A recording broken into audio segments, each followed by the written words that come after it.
everybody, this is James. Marco. And Nabil. Welcome to the latest episode of the Movie Pals Podcast. In this newest episode here today, we'll be doing our mini reviews of two of the films Nabil assigned as the winner of the 2024 Oscar bowling competition, as well as an in-depth review of the new 4K remaster of The Abyss. Mikey is not feeling well today, so we are doing it without him, actually. I don't really know where I was going with that. So he should be back by the next one, but he does have a mini review that he was supposed to do for the 1984 film The Toxic Avenger, and we will actually just follow back on that next time. So we haven't forgotten about him. So let's get on to our topic of the week, our mini Oscar reviews. It's the topic of the week. As you guys remember, we had our Oscar bowling last week and had the results of that where I did, for once, win. You know, it was a surprise for us all. It was an nail-biter. The Bill's grinning here. He's very happy. But I will say that I got a chance to pick three films that I was glad to say, for the most part, nobody's actually seen before. This time, we're going to actually start with Marco, and we're going to start with his reviewed film. The film I chose for him was 1992's Hard Boiled.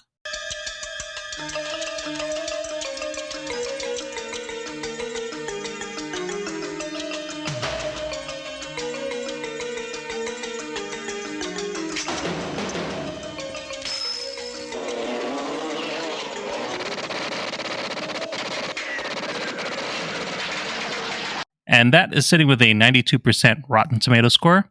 The synopsis is a cop who loses his partner in a shootout with gun smugglers goes on a mission to catch them. In order to get closer to the leaders of the ring, he joins forces with an undercover cop who's working as a gangster hitman, and they use all means of excessive force to find them.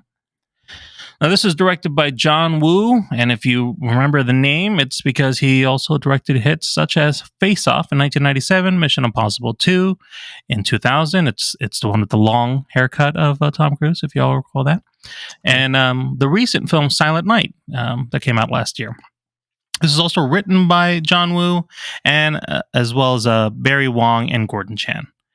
This film was first released in Taiwan on March 21st in 1992, and then premiered in the U.S. at the Sundance Film Festival on January 21st, 93, with a wider release in June 1993. So, Marco, let me first just get your thoughts on this film. This is the first time you've seen it. You said you'd never... Have you heard of this film at all? I've never heard of this film before this. No. Oh. So what did you think watching it for the first time? I really like this movie, dude. Yeah. I'm not going to lie. I wasn't sure what to expect because my only experience with John Woo has only been his American films. You know, the two you mentioned, Face Off, Mission Impossible 2, obviously. So I didn't really know, what to expect from his OG cinema. But this one really captured my attention right away because the movie doesn't hide what it is. It is a fast-paced cop versus criminal action movie. High octane, and it doesn't hold back. It opens up with a scene that's a pure bloodbath. You got undercover cops and criminals just blasting each other left and right like it's a video game, and you see something that you don't regularly see in an action movie, which is, I'm not condoning this, I'm just stating a fact. You see innocent civilians get blasted left and right, which adds a smidge of realism to it because they're not being discriminate as far as like who they're shooting at. So it's all up in your face, and it really captured me because of that subtle difference and the fact that John Woo wasn't willing to, as I like to say, hold back in this movie. He just went, full force. And this is something, his movies were violent. Yeah, Face Off is violent. Mission Impossible 2 is violent. But this is on a different level. This is a really in-your-face type. Yeah, John Woo, during this period in the late 80s, early 90s, when he was doing these kind of... they're not exactly kung fu films, but that were getting popular, that was coming out of Hong Kong, like the Jackie Chan films that you were seeing. This was all related to the hyper violence and with the gun shooting. And these are kind of the Mhm. precursor films to like The Matrix or like John Wick and things like that, where they kind of really formed that gun fu style fighting. It's more action, but Hong Kong based, and he's got definitely his style here, and you can see in this film that he's kind of working out his style even more so when you start getting into some of the American ones. He has the staples like the flying dove in the air and everything. So Right.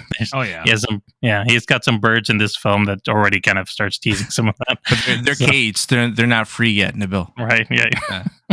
Yeah. So I mean that's great. So did anything specifically call to you that you were like, wow, this is I can't believe I've never seen this film, or they put that on screen. Where do I even begin? all the gung fu scenes really, they were just shot so beautifully, man. He chooses these like overly dramatic shots, but for some reason it worked a lot better in this movie. Maybe because he had more creative control. I don't know, but they were just far more fluid. The way he filmed the build up to the action set pieces, like the warehouse showdown, you see like the men of Johnny just approaching the warehouse, ready to go after and ambush Uncle Hoy. And like the motorcycles are like zoning in onto the center of the camera. And it's such a great shot. And you really do get this like eerie feeling, like, stuff's about to go down. That really stood out. And of course, all the hyper violence, all the blood going, everywhere, gushing everywhere, just overly exaggerated. Yeah, it reminded me a lot of like those like hard R 80s movies where they really push it to the limit.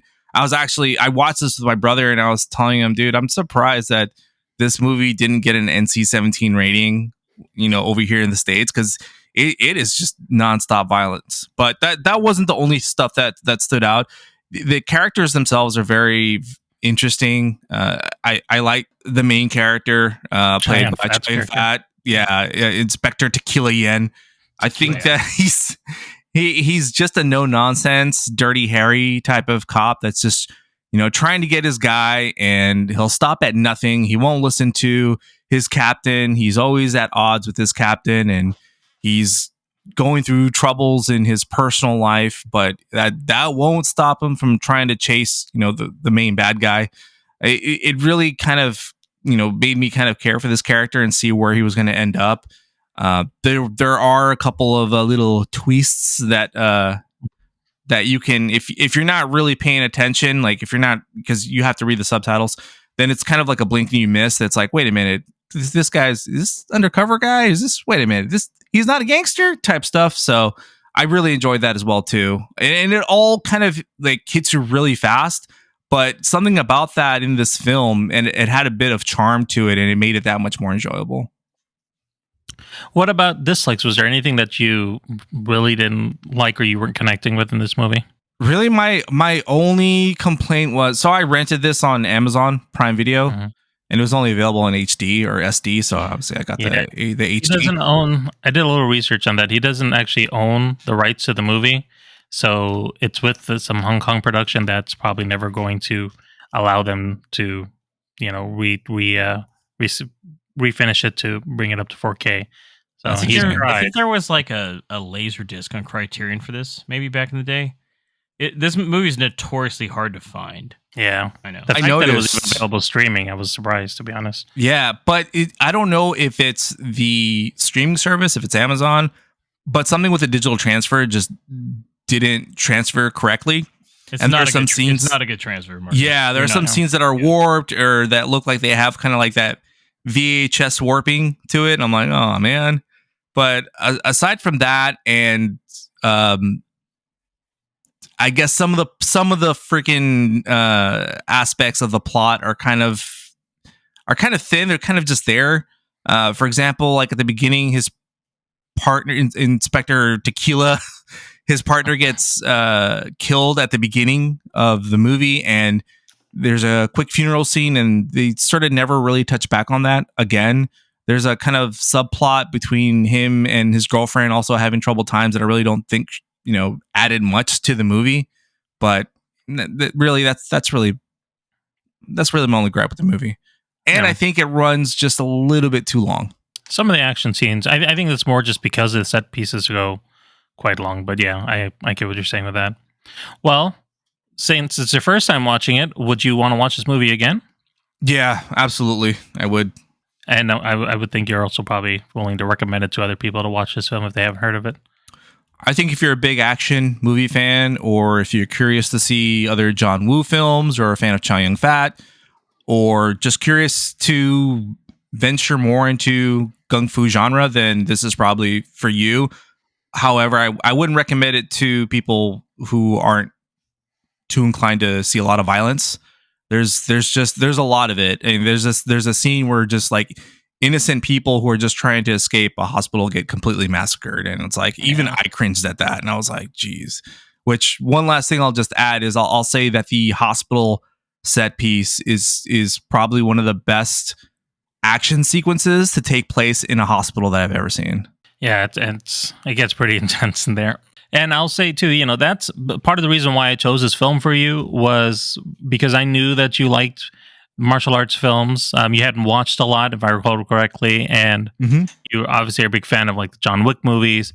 And I was trying to think of something that was maybe not as commonly known anymore, or at least this was bigger kind of in the late 90s, early 2000s when it came on DVD and VHS. Yeah. It got like a resurgence in the US. So I figured you might not have seen this, and this could be up your alley to see something like this that was not a Jackie Chan or like a Jet Li film, but more in the same style as some of the Keanu Reeves films that we've been watching. So yeah. Even watching a young Chow Yun-fat, I've never really seen much of his films aside from his American films, and just seeing him, in this type of genre, with like an OG director like John Woo was really fascinating to watch. I also thought you picked this because of the hyperviolence as well. I was like, I see why Nabil gave me this movie. I see it now. There's a lot of blood that I thought you might enjoy. Yeah. All right, so let's go on to our next review. Since, again, Mikey's not here, we're just going to do just Marco and James's. So James's review that we picked for him was the movie Marathon Man. Whoever killed him will probably want to speak to you. I don't know anything. I'd like to use you as possible bait.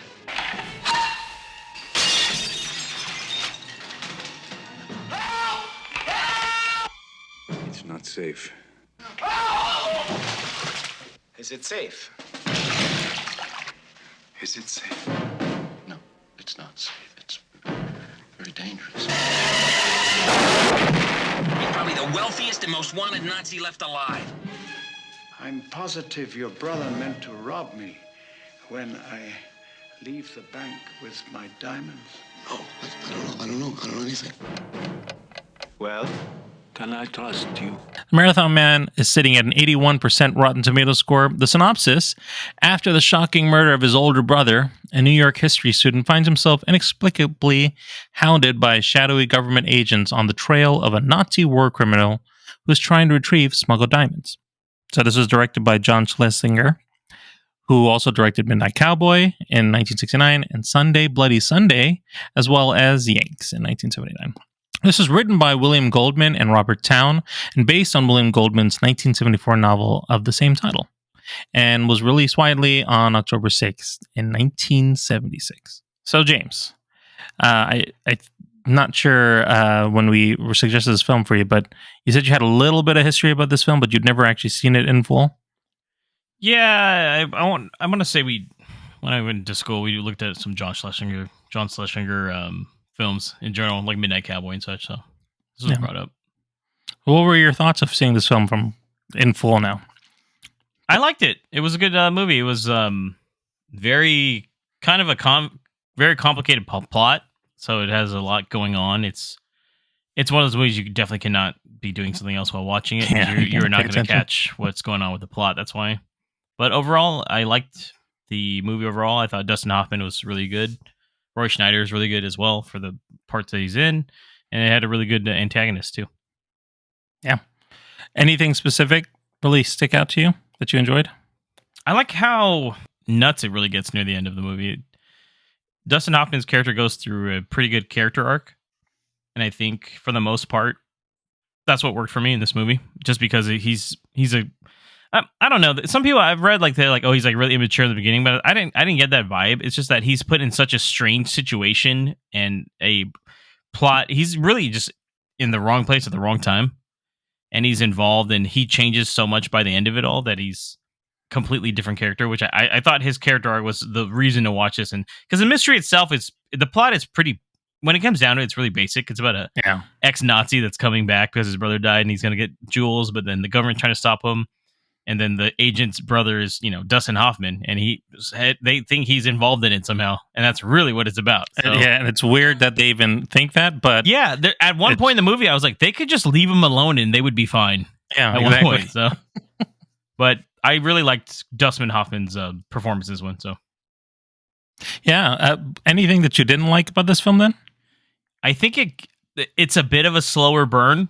I would say it really takes almost half the movie to get to where the plot is at with the interactions between Roy Schneider and Dustin Hoffman.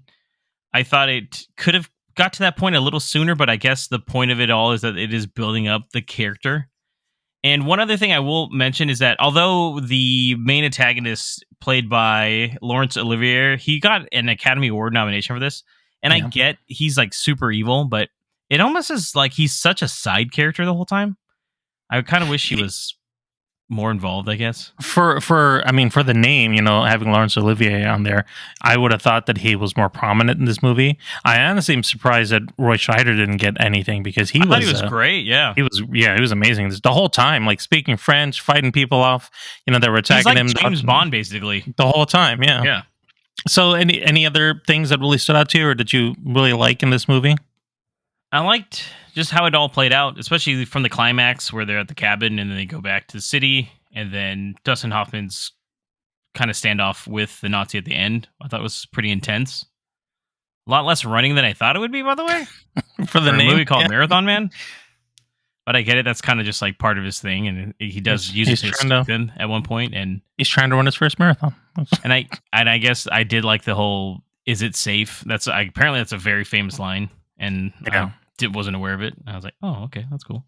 So, well, would you watch this movie again then after seeing this for the first time? Yeah, no, I actually really enjoyed this. This is a movie that I definitely would check out. And I think I actually would recommend this to a lot of people if you're looking for like a mystery espionage film. That's the best way I could describe this. It's not too much action. It's not really about the action. It's really about the characters. And I think it's just really well acted. It's shot really well. And the plot overall, although simple at times, it actually is an interesting plot because I didn't know where it was going to go by the end. So overall, it was a good pick. So yeah. Well, and that's part of the reason is you probably already surmised why I even picked this film for you. I thought you just saw that I bought it like recently. I was like, is he just doing this because he saw that I bought this movie or something? I actually did get to see it in 4K, so yeah, that's because you ended up buying a copy, which is great. Yeah, when you said it, I was like, what? He's like, how does he know? I was like, that's already on my watch list. I was like, okay, cool. Though, I obviously like espionage films and kind of those political thriller type films.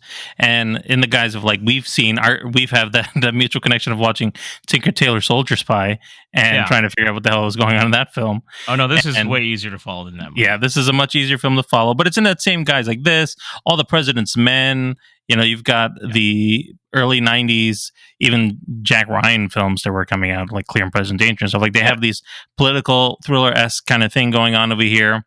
And this film specifically it's obviously one of many that came out in the 70s. Like we reviewed on this pod, The Conversation, and that is what actually kind of reminded me reminiscent of Marathon Man. Yeah. I will say I did like, also just thinking of it now, how I guess in a way, since he becomes such a different person, it's because his training to do marathons that he can get into the mindset. Maybe that's what I was thinking. Maybe kind of getting into the zone of it. He has to get into that. He has to completely change and think of things differently and not trust. And I just liked. I'm telling you, I really like the ending to this movie. It ends very well. So yeah, and that's the big thing. Is that character arc for Dustin Hoffman specifically, and where he starts and where he goes to, because like you said, it takes a long time to get there, then halfway through the film before we actually have momentum in the plot, because it is a lot of just build up and side things going on. But once it starts going, you really see the change in his character and how quickly he has to learn to adapt because of the situation with his brother, and then being completely out in the dark. Like, he has no idea what's going on or why, but he knows that he's got to do something about it or he'll die. So I thought this is kind of up your alley, and the films that you don't get to always watch because you're going down other rabbit holes, and this might be a good gateway to kind of go back and visit some of these thriller type films from the 70s. Had you seen this before, like way before, or is this something recently you saw?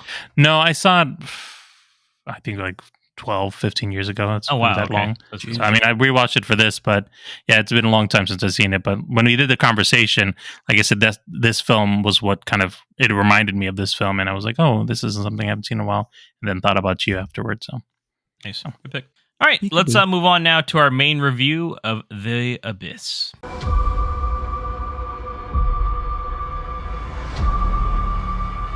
An American nuclear submarine went down. Your company has authorized the Navy's use of this facility for a rescue. My people are not qualified for this. We're oil workers. Lieutenant Koff will transfer it down to you with a SEAL team. You'll do absolutely nothing without direct orders from me. There is something down there. Something not us. Not human. So The Abyss, sitting at an 89% of Rotten Tomatoes, is about a civilian diving team is enlisted to search for a lost nuclear submarine and faces danger while encountering an alien aquatic species. Directed by James Cameron, and also fully written by James Cameron, guys, just to let you know.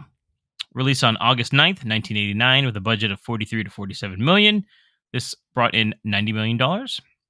This stars Ed Harris as Virgil Bud Brigman, Mary Elizabeth Mastrantonio as Dr. Lindsay Brigman, Michael Biehn as Lieutenant Hiram Coffey, Leo Burmester as Catfish DeVries, Todd Graff as Alan Hippie Kames, John Bedford Lloyd as Jammer Willis, and J.C. Quinn as Arliss Sonny Dawson. Let's start with our history on these ones. So, Marco, this is your first time ever watching this, right? That is correct. That kind of blows my mind, I'm not going to lie. I know. Especially with James Cameron. Although this movie does have a history of being somewhat hard to watch recently, as this was not streaming anywhere up until last year as well.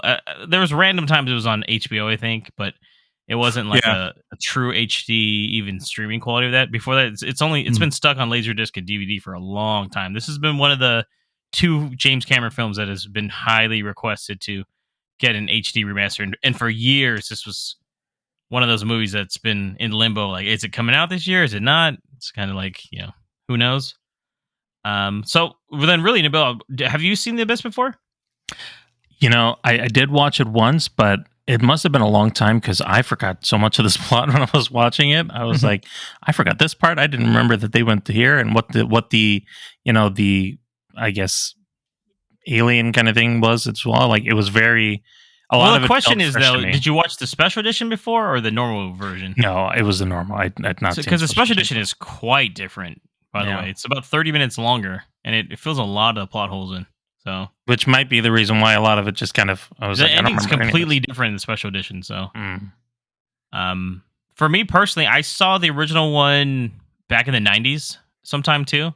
I remember it was playing on something, but I can only almost guarantee it was not the special edition back in the day, because I remember that ending, and the ending of the special edition is quite different. I just remember this ending scene where they all kind of come back together. As a kid, I just remember seeing that. And as a kid, though, I didn't know what it was. I was like, what is this? Just the water movie. I liked water movies like this. I was like, this is in water world. What's going on? My brother saw it when we were young, and he really liked it and was trying to get me to watch it. And I was like, yeah, I'll get to it eventually. Yeah. And I never did. And then I saw the special edition. This is probably my 3rd time fully watching the special edition, too. I watched the special edition a couple of years back. And then during COVID, I had a DVD copy of this one that I watched as well. So, first time obviously in HD. So, which was I've been trying to find it in HD for so long. So, and everybody can watch it now in 4K. Yeah, 4K. Which is cool. So let's get into the movie then. Nabil, since your rewatch here, since it's been quite some time, it's practically almost like a brand new movie to you, I guess. What did you think about The Abyss? I was really into it, to be honest. I was surprised at how enthralled I was into this movie. There was a lot of just a lot more.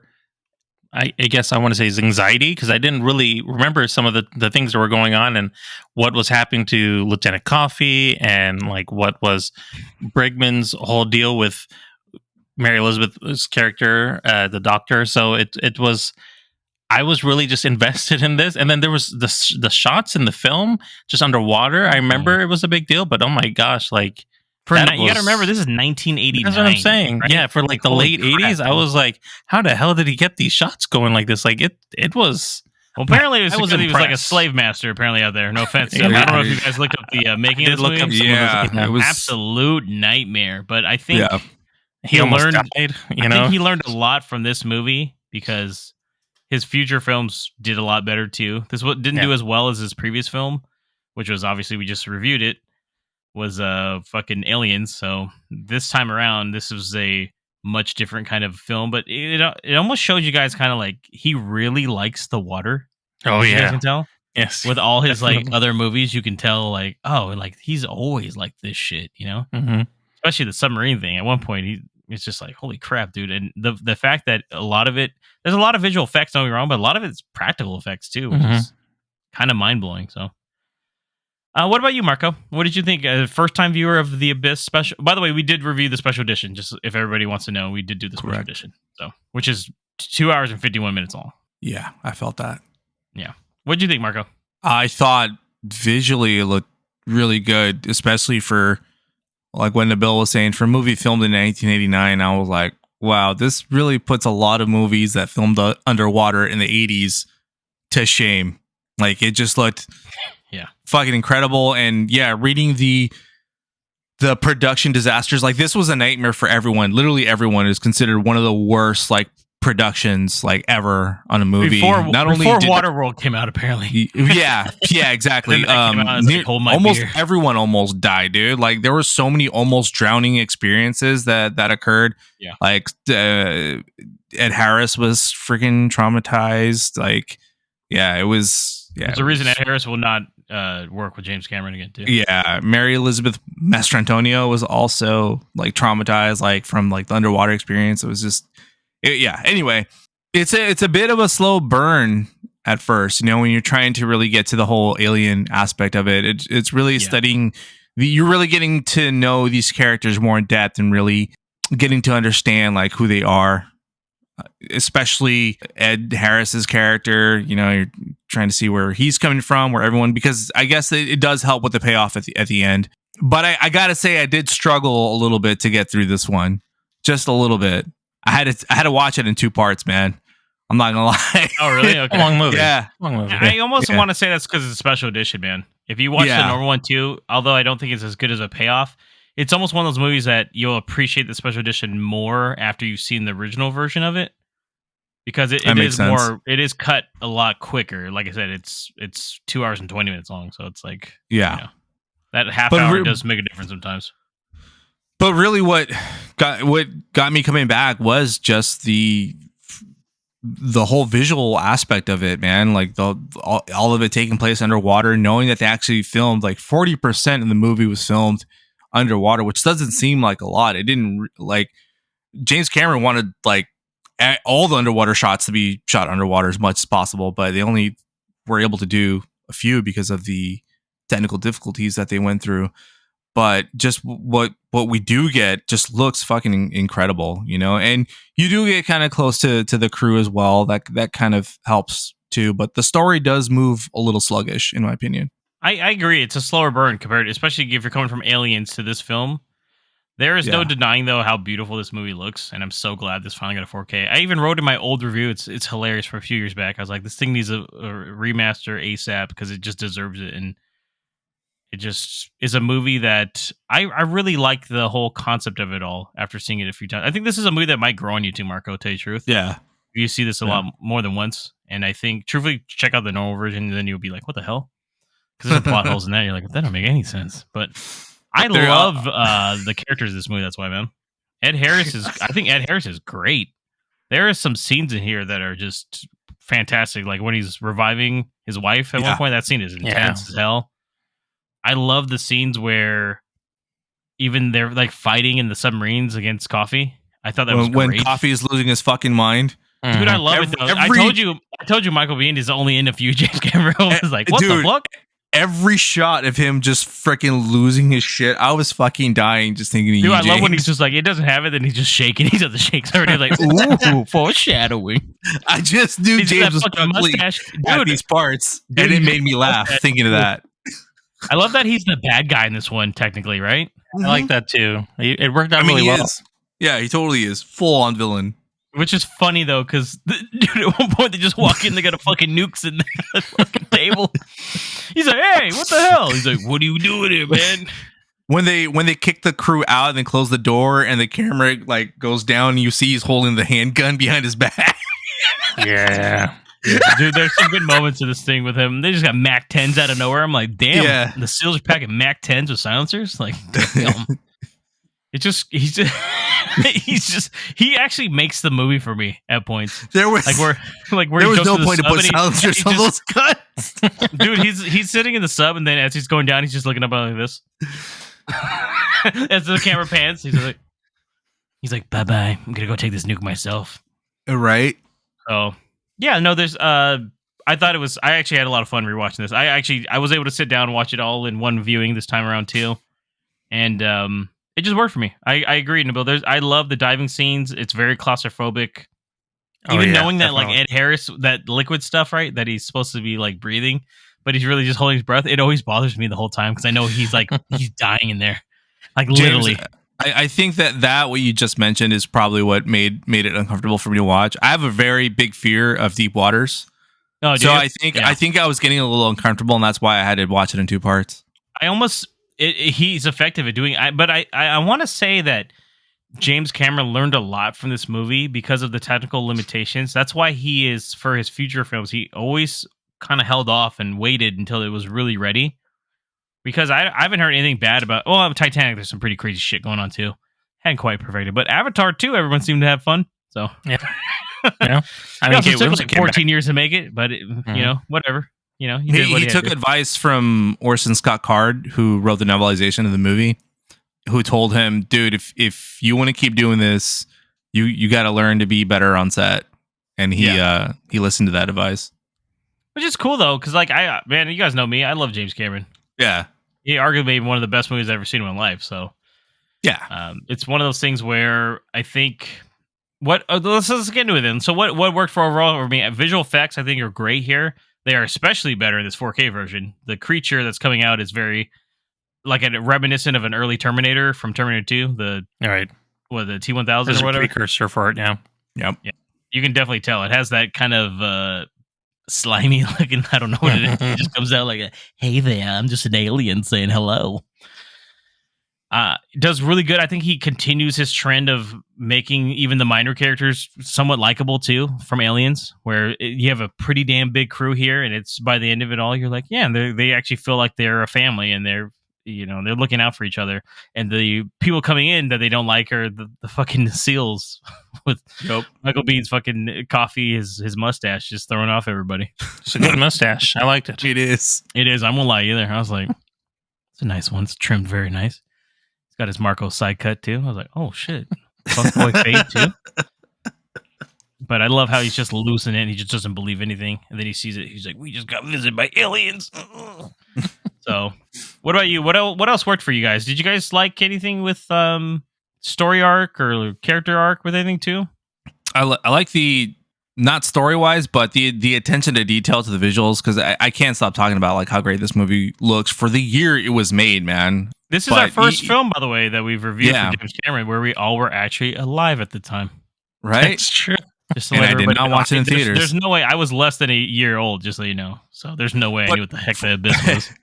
But for the scenes that they didn't use actual sets and use miniatures, they would do things like put little screens inside the little miniatures, so it would look like the actors were inside the miniatures, which is nice.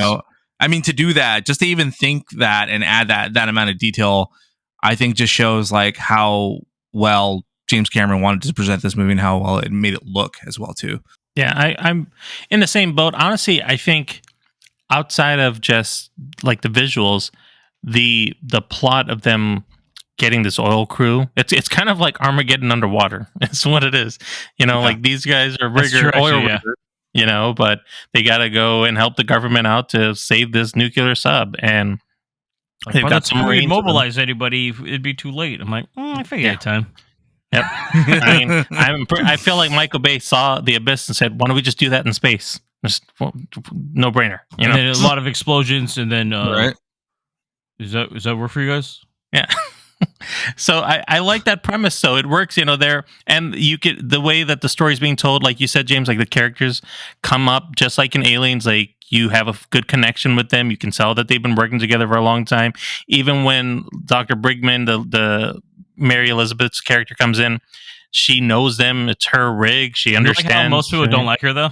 Yeah, they don't like her, but at the same time, they respect her enough, right? Like, because she designed the rig, but they're like, they're like, this bitch. Okay.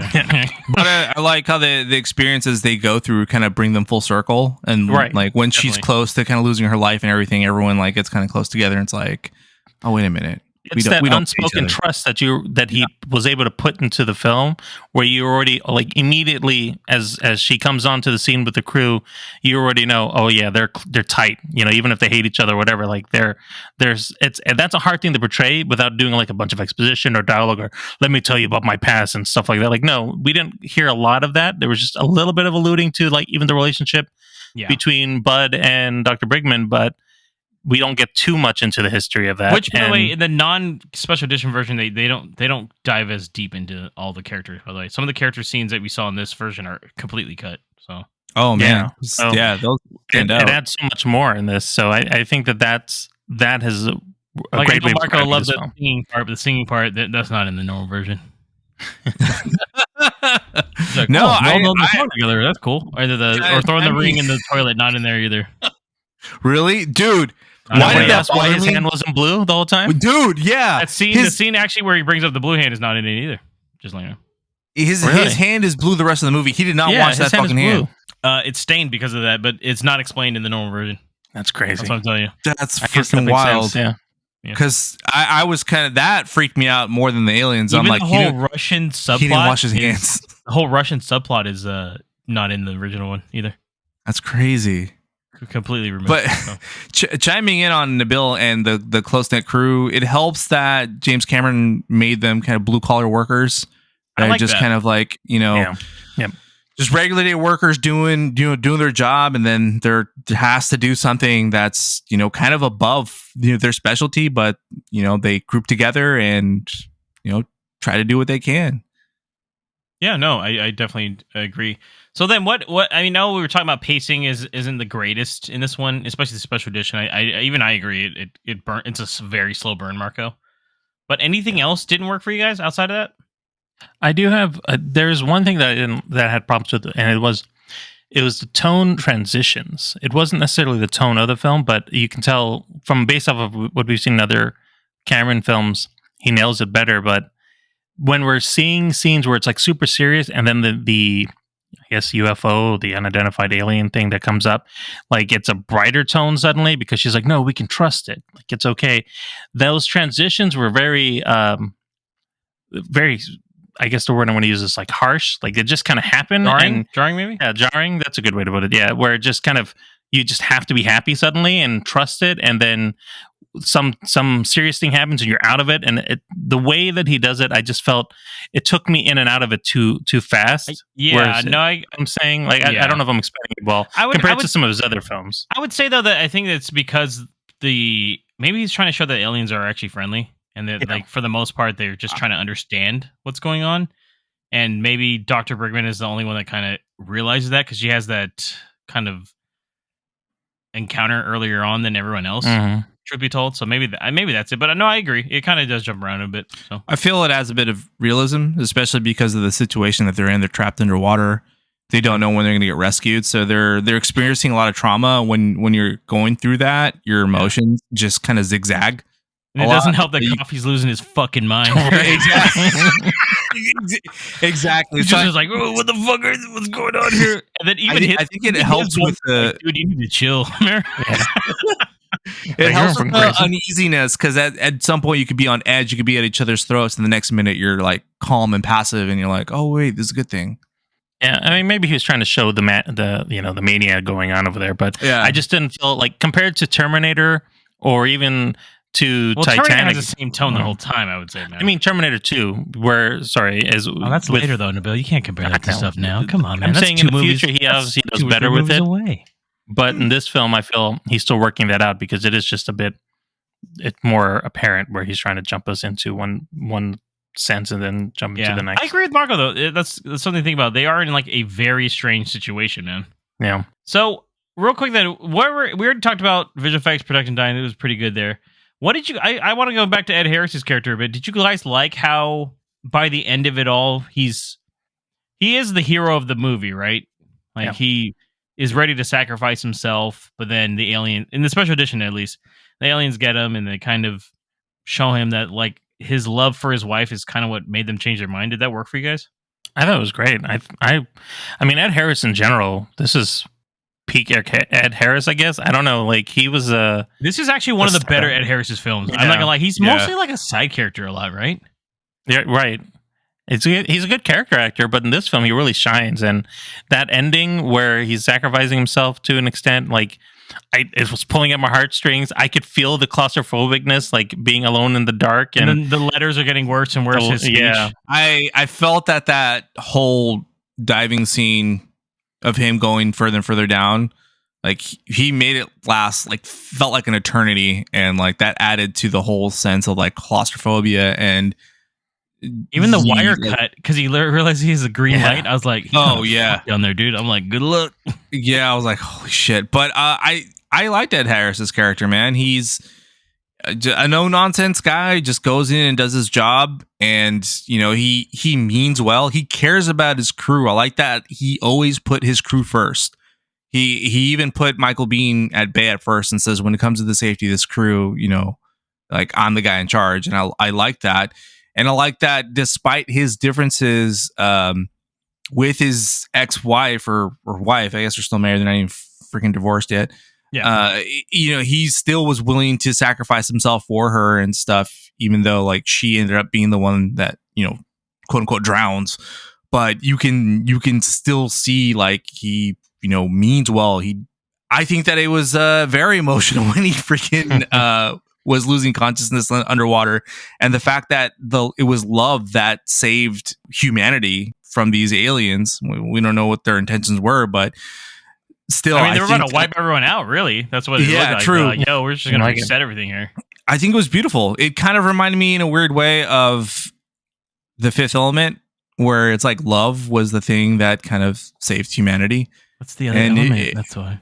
It is, but it is a really good thing, if it's one thing that there is good in this world, it's love. When you feel it, when you know it, when you see it, you want to protect it and you want to see that flourish. So guys, I do want to talk about one thing here, then getting into it. So we saw the new 4K transfer. Did you guys watch it digitally or disc? I know Marco, you did digital. Digital disc. Okay, what did you guys think of this one?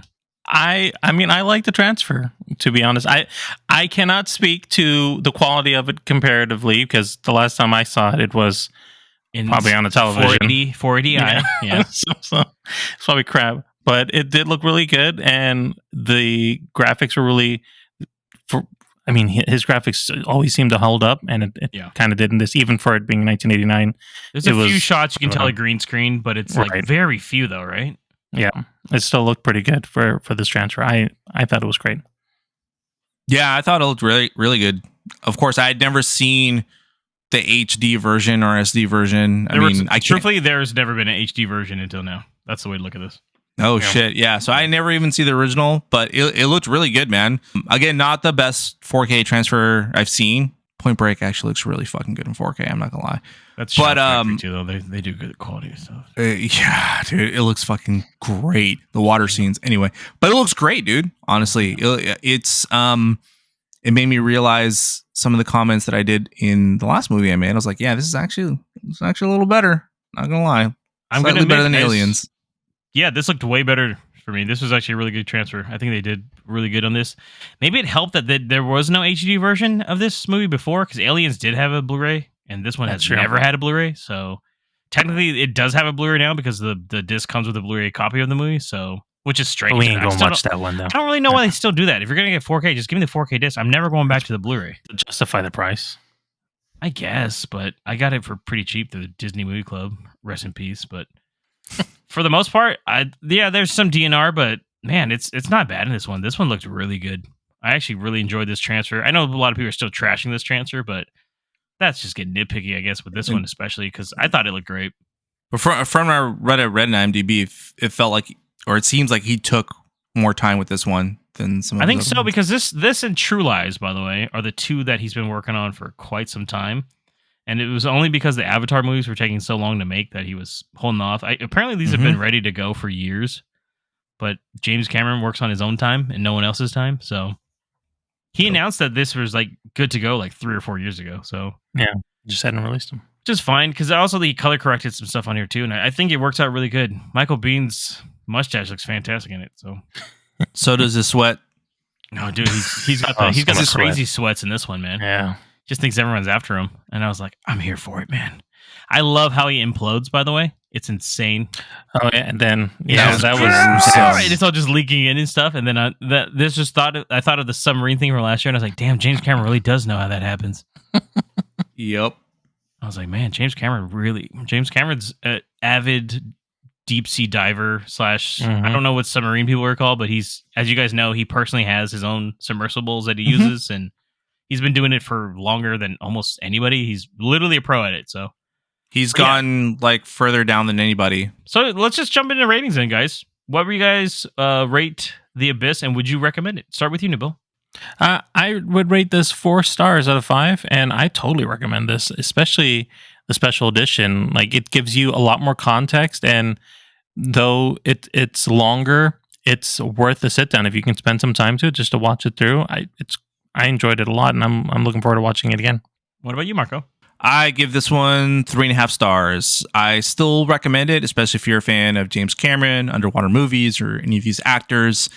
It does run a little bit long, and it's a slow burn, so it's not really for everybody, but still give it a chance. Visually, it looks great, and for what they did in this movie and the year it was made, it looks fantastic. Especially now that it's easily available to watch, I highly recommend it. Just because for so long, this is one of those white whales that was just so hard to find, and now you can finally see this easily. Like, you can just rent it now. I would give this one 4 stars, actually. I really enjoyed my time rewatching this one. I think it's one of the more kind of lost James Cameron films, but now that it's readily available, I highly recommend checking it out. It had a lot of fun. So if you've never seen The Abyss, give it a look, especially if you like James Cameron films. I think this will be right up your alley. Any other closing thoughts, guys?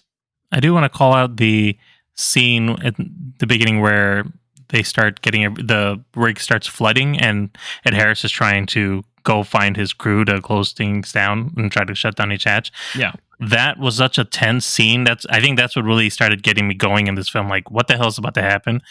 Just people were starting to just die and get stuck. Cut the cable! Cut the cable! That's where I was like, Ed Harris is great in this film because of just going through that sequence. It was a big standout to see all the water rushing in, then them shutting behind him and trying to go through it. Like, there's a lot of you just see that and you're like, damn, Titanic again. That's right there. Just for my kills again. I was like, real actors. By the way, Nabil, no stunt doubles. Even the people who drowned were real actors. No, his brother's in one of the scenes, by the way. Just letting you know. Oh, really? Yeah. He's also, the fish in the crab in the mouth or whatever. Cameron really pushed for Ed Harris to be the lead person because he liked his look and everything. And thought he was talented. Ed Harris said afterwards that he would never work Jim Cameron. Never again. Son of a bitch. Yeah. I like also the scene where Coffee escapes in the submarine and they're shooting at him because they actually used live rounds. He used live rounds in that scene. Did they? Yeah. What? Yep. Those are live rounds. Yeah, he didn't hit nobody. I highly doubt he was actually in the water at the time. No. I think they did that with stunts, but they were really careful as well. Yeah, they were really careful and everything, but for the look, I guess they wanted to use live rounds. I love the dude with the rat. I felt bad when the rat is taking the water thing, which is, by the way, is actually real. Just you know. Yeah. It's insane. All right, so that's the end of the podcast. We appreciate each and every one of you for tuning in today. Marco, could you let our listeners know how they can stay connected with us? Absolutely. You can listen and follow us on your preferred podcast platform. We are everywhere. For a convenient link to all our social media channels, simply visit linktree/moviepalspod. That's linktr.ee/moviepalspod. And remember, hit that subscribe button and you'll never miss an episode in this depth or the other. Plus, catch us on TikTok for a sneak peek of upcoming episodes and more exciting movie content. Follow us at MoviePalsPod. And don't forget to mark your calendars for our next episode, episode number 172, where we will be reviewing the new 4K remaster of the James Cameron film, True Lies. Thank you, Nabil. Until next time, this is James, Marco, and Nabil. Have a great one.